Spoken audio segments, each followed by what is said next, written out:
Kolkata, the city of joy, যে নামটি আমাদের মাথার মধ্যে এলে প্রথমেই ভেসে ওঠে ট্রাম লাইন আর হলুদ ট্যাক্সি, যা ছুটে বেড়াচ্ছে শহর জুড়ে। হলুদ ট্যাক্সি, যা কলকাতার আর এক ঐতিহ্য, এবার সেটিও বিলীন হওয়ার পথে। আপনি কি কোনোদিনও ভাবতে পেরেছেন যে কলকাতায় রাস্তায় হলুদ ট্যাক্সি ছাড়া কেমন লাগে দেখতে কলকাতার রাস্তাগুলি? কলকাতার রাস্তাগুলির চিরচেনা হলুদ ট্যাক্সি এখন আস্তে আস্তে বিলীন হয়ে যাচ্ছে, কারণ 7,000টি ট্যাক্সির মধ্যে অর্ধেকের বেশি অবসরের পথে। শহরের পরিবহন ব্যবস্থায় এক বৃহৎ পরিবর্তন ঘটাতে প্রায় 4,500টি হলুদ ট্যাক্সি এই বছর রাস্তা চলাচল বন্ধ করে দেবে। এই যানবাহনগুলি, যা দীর্ঘ কলকাতার নাগরিক চিহ্ন হিসেবে পরিচিত ছিল, তাদের জীবনের শেষ সীমা 15 বছর হওয়ার কারণে তা পরবর্তী বছর থেকে অবসর নেবে। হ্যাঁ, একদমই ঠিক শুনছেন আপনি।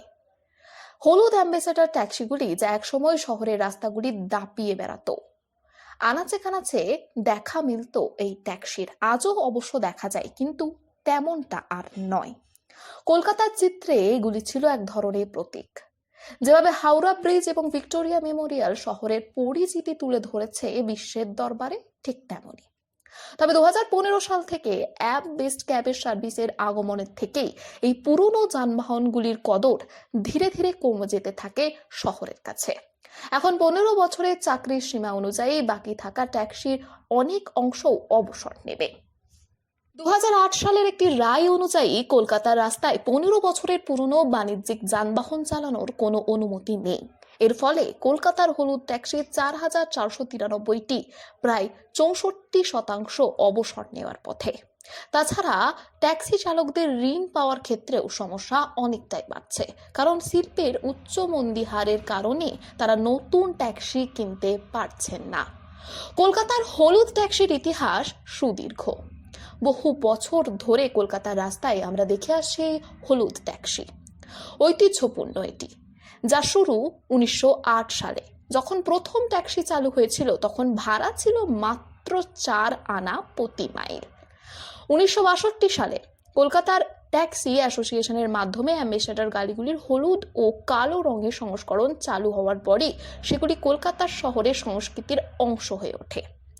বিশেষত্ব এবং আলাদা লুকের জন্য পরিচিত এই হলুদ ট্যাক্সি দীর্ঘকাল ধরে শহরের রাস্তায় রোডের রাজা হিসেবে পরিচিত ছিল।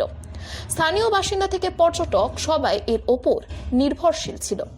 যেহেতু শহরটি নতুন পরিবহন ব্যবস্থার দিকে এগোচ্ছে, তাই এই কিংবদন্তি ট্যাক্সিগুলির বিদায় কলকাতার জন্য একটি যুগের অবসান হিসেবে গণ্য হবে, যা শহরের সাংস্কৃতিক ও পরিবহনের ইতিহাসে তাদের স্থায়ী উত্তরাধিকারী হিসেবে চিহ্নিত হয়ে থাকবে।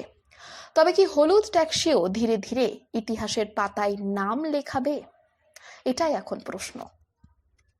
আপনারাও আপনাদের নিজের মতামত আমাদের কমেন্ট সেকশনে জানাতে পারেন। আজ আপাতত এইটুকুই। অসংখ্য ধন্যবাদ সকলকে।